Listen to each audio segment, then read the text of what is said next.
The message came at 2:17 a.m. No greeting. No name. Just one line that made my chest tighten as if someone had pressed a fist against it. You deserve to know what she's been doing with your money. I stared at the screen for a long moment, thumb hovering over the phone, heart pounding like I had sprinted a mile. The room was dark except for the cold glow of the screen. Rain tapped steadily against the window, like it was keeping time with my racing thoughts. I hadn't told anyone about the money, not my friends, not my coworkers, not even my sister. For 7 years, every month on the 5th, I sent Margaret, my late husband's mother, $200. No reminders, no receipts, no conditions, just a silent transfer, a ritual I never missed. It was my way of honoring Daniel. Daniel had died 7 years ago in a construction accident. One moment, he was calling me at lunch, joking about a coworker who kept losing his tools. The next, I was standing in a hospital hallway, listening to words that shattered everything. Fatal injuries, immediate impact. Nothing could be done. I was 28. I had lost my husband. Margaret had lost her only son. In the months after, grief shadowed me. It followed me into the kitchen, into the shower, into bed. Some nights I thought I could hear Daniel's voice in the next room. Other nights, I couldn't remember the warmth of his touch. Margaret and I had clung to each other. She would call late at night, crying over how quiet her home felt. I would sit on my kitchen floor, phone pressed to my ear, both of us crying into silence. She didn't have much. Daniel had been her only support. 1 month, without telling anyone, I sent her $200. She cried when she received it. She called me an angel. She said Daniel would be proud. I kept sending it, every month, even when money got tight, even when my own life felt like it was falling apart. I told myself it was the right thing to do, that it meant something, that it kept him alive in some small way. And then came that message. You deserve to know what she's been doing with your money. Something inside me snapped. I typed, "Who is this?" 3 dots appeared. They disappeared. Then another message came, "I'm someone who lives near her. I didn't know how to reach you before, but I can't watch this anymore." My stomach twisted. Watch what? I typed. Another pause, then "She's not who you think she is." I swallowed. For 7 years, I had pictured Margaret as fragile, lonely, struggling. Sitting in a dim living room, holding old photos, waiting for my monthly transfer like oxygen. I needed that image to be true, because if it was, I wasn't ready for what it meant. Another message arrived. "If you want proof, I can show you." And in that moment, I felt the first sharp edge of something I hadn't felt in years.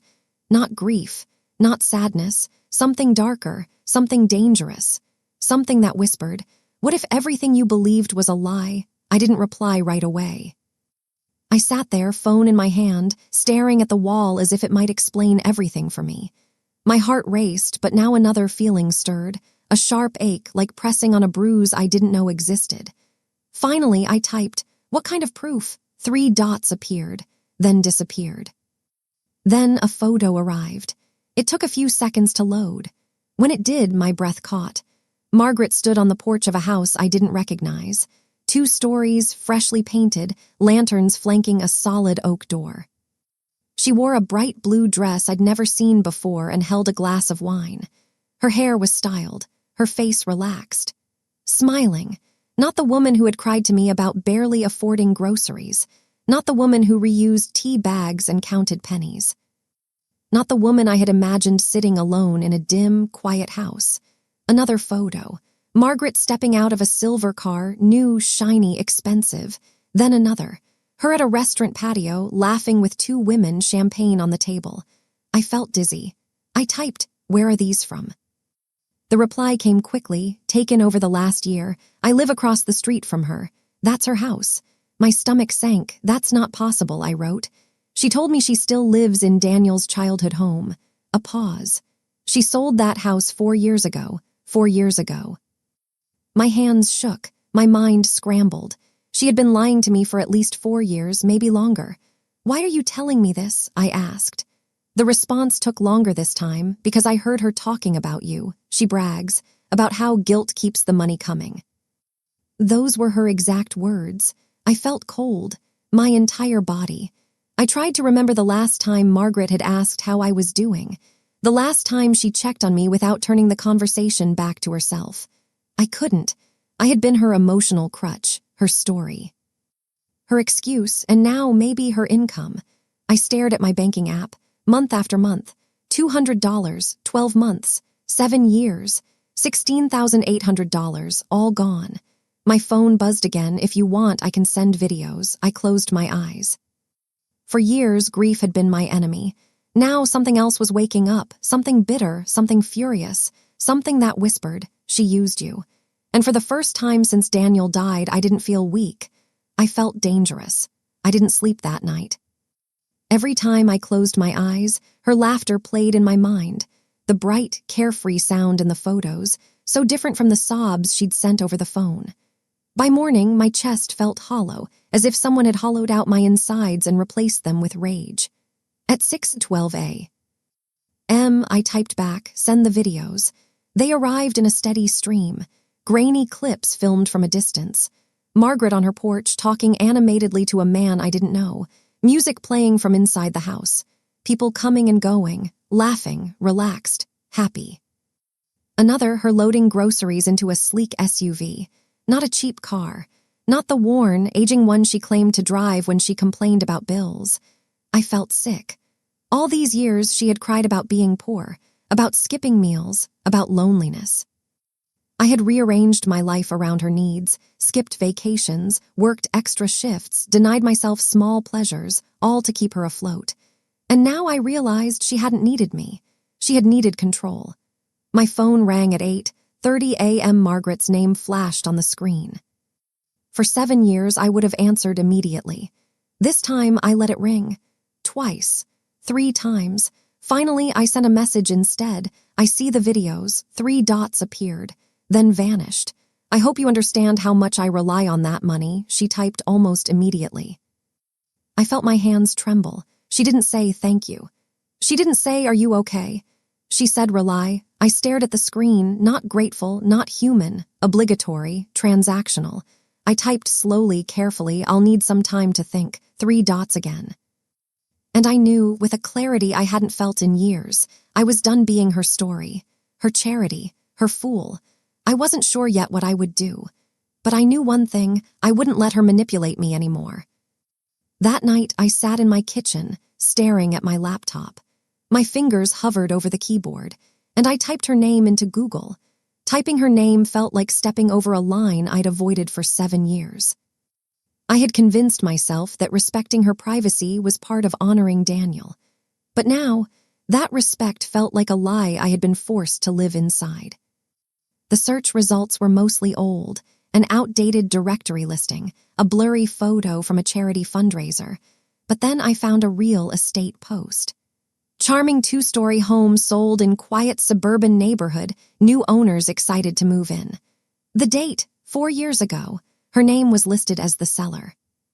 I felt my stomach twist. I clicked through, checking records, addresses, cross-referencing every detail. It was true. She had sold Daniel's childhood home and moved into a bigger, newer property across town. I leaned back in my chair, dizzy. Every sob she had sent me. Every plea about bills, about loneliness, about hardship, it had been staged. Or at least exaggerated. I dug deeper, scanning social media. Her private accounts were mostly hidden, but her public posts told the truth. Smiling photos with a man I didn't recognize, wine glasses raised, captions about new beginnings, laughter in the sun. It was deliberate. And for the first time, I let myself admit the thought I had pushed away for years. She had lied to me, not by accident, not out of forgetfulness. She had lied because she wanted me to believe it. My hand shook as I scrolled through screenshots, bank transfers, old messages. I could feel the manipulation in every syllable she had written, every pause in her voice when we spoke. For years, I had sacrificed my life for a woman who had never cared about me. The next morning, she called. I let it ring. Then another call. Then a text. "Did you send the money? It's late this month." I didn't answer. I stared at the videos again. That laughter, that freedom, that carefreeness, it wasn't hers to share with me. It was proof of every year I had been deceived. and suddenly a new feeling took hold. Not grief, not sorrow. Rage, quiet, heavy, irrevocable. I whispered to myself, I am done being her fool. I didn't confront her immediately, not because I was afraid, because I needed clarity. I had spent 7 years in a haze, following her cues, rearranging my life to accommodate her grief, and now I had to map the extent of her deception before acting. I reread our old messages.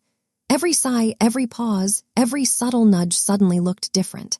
Patterns emerged. Every time I expressed a need, she outpaced it with a greater need. Every time I tried to pull back, she created a crisis I had to respond to. Every time I hesitated, guilt and grief were weaponized to keep the money and my attention flowing. I realized I had been trained.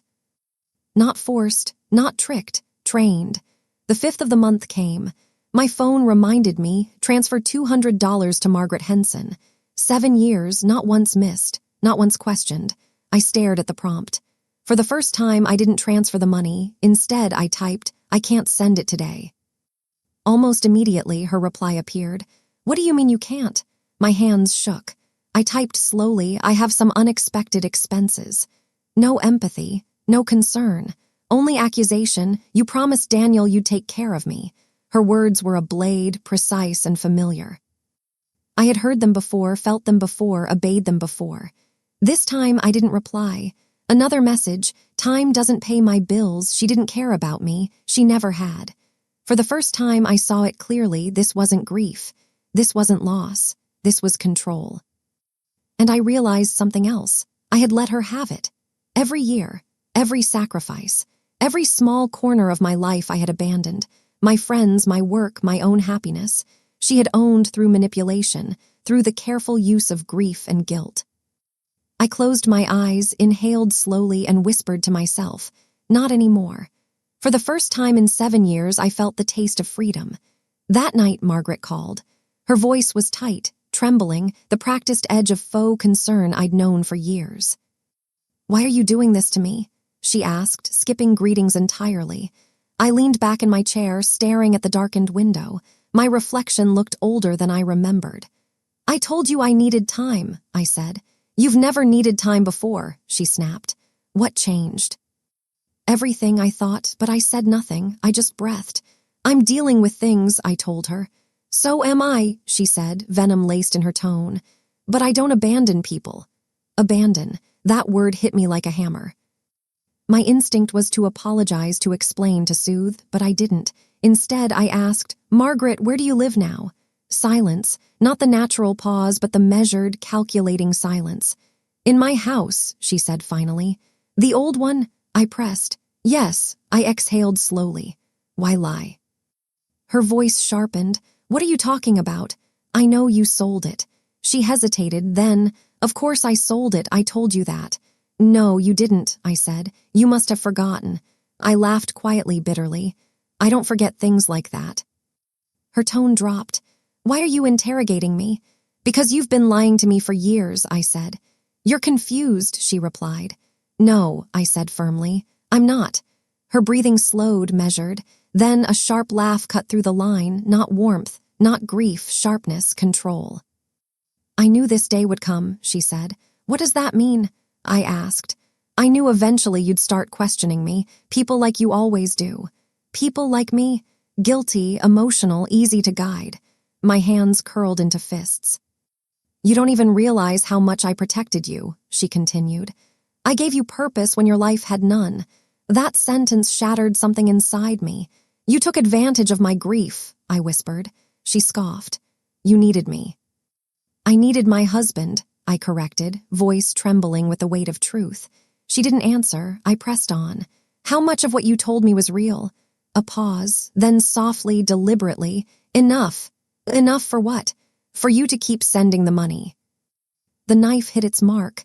Not just money, everything I'd done, every self-denial, every sacrifice. You manipulated me, I said. You offered, she replied. I never forced you. That doesn't make it right. Right doesn't pay bills, she said. And in that moment, the love I had once felt for her, or the twisted sense of obligation I had carried, died completely. I whispered, I'm done. You can't be. I am. You owe me. No, I said, and I hung up. For the first time in years, grief didn't define me. Rage did. After I hung up, my hands continued to shake, not from fear, but from the weight of clarity. For 7 years, I had been trapped in a cycle: grief, obligation, manipulation. Now I saw the full pattern. I sank into the kitchen chair, staring at the empty counter. My reflection in the window looked like someone I barely recognized, a woman forged by loss and deception, but finally awake. I called Carla. She answered immediately. I told her I know, I said. A pause. And she admitted it, Carla replied softly. I exhaled. Relief and fury mingled inside me. Are you okay? She asked. I laughed quietly, almost bitterly. No, but I'm alive. Carla had been recording interactions with Margaret for months. Conversations, subtle manipulations, boasts, all captured. Send me everything, I said.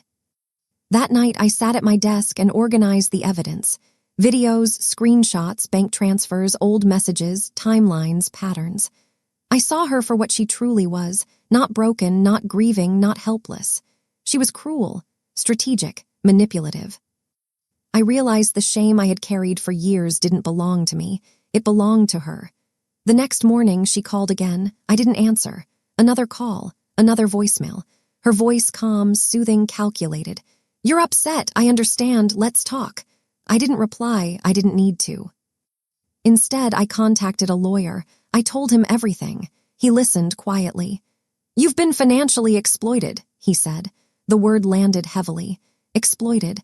I realized for the first time that my grief had been weaponized, my generosity manipulated, my trust abused. And yet, amidst the anger and betrayal, a spark of something powerful ignited. Resolve. I had proof. I had clarity. And I was finally ready to reclaim my life.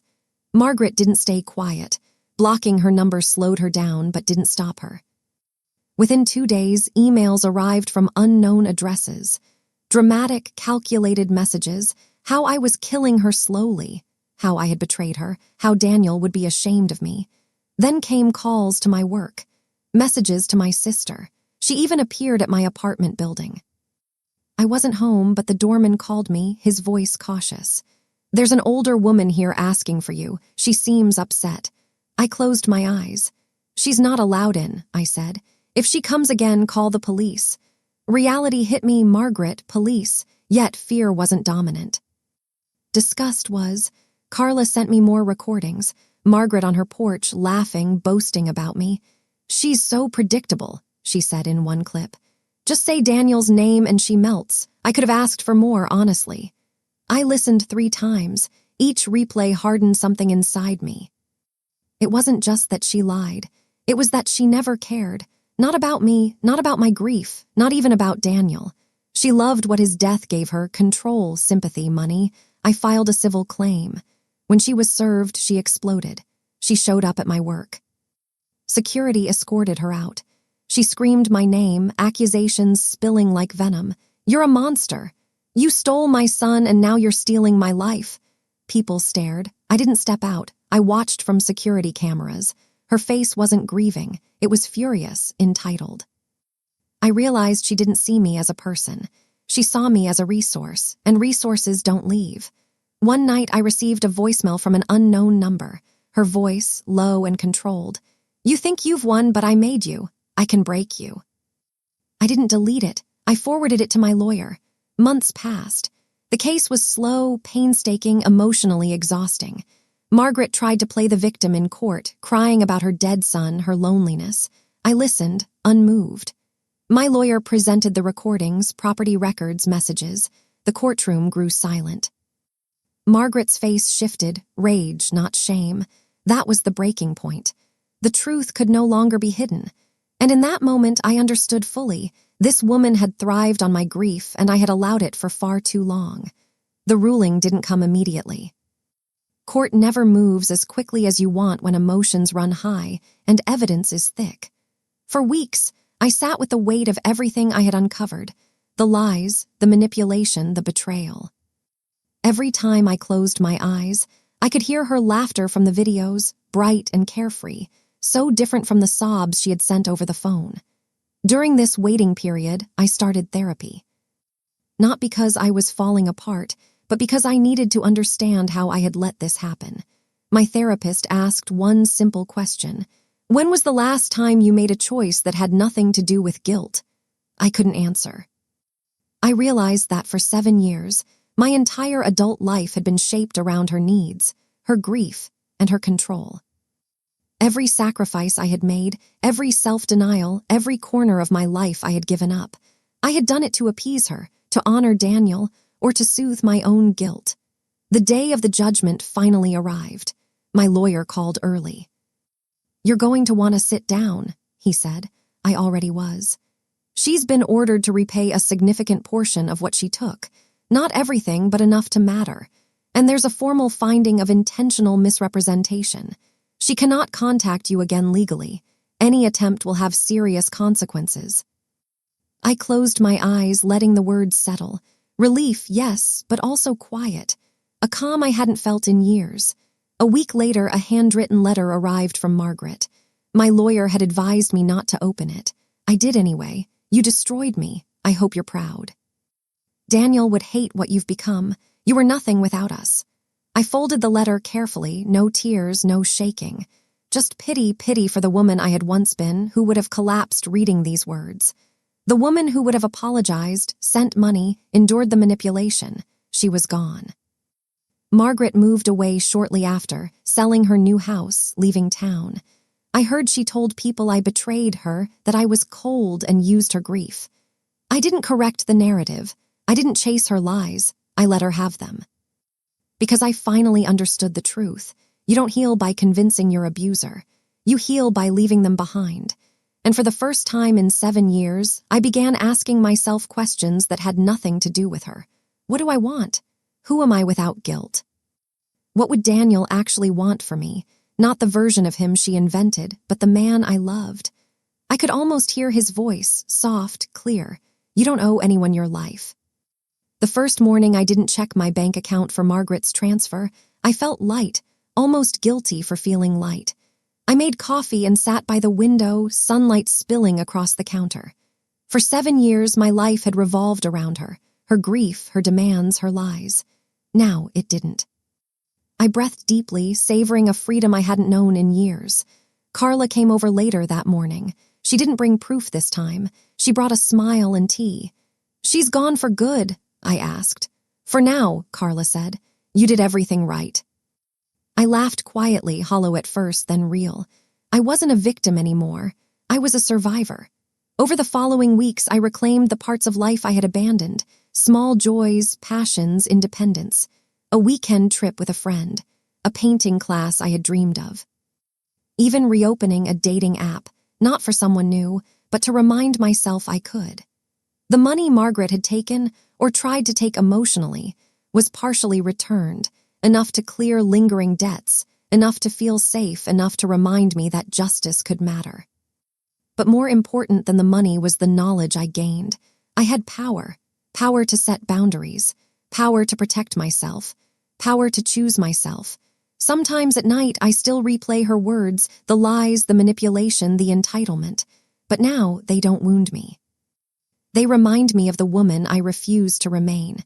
The woman who would have crumbled under her control, who would have apologized, who would have sent money. That woman is gone.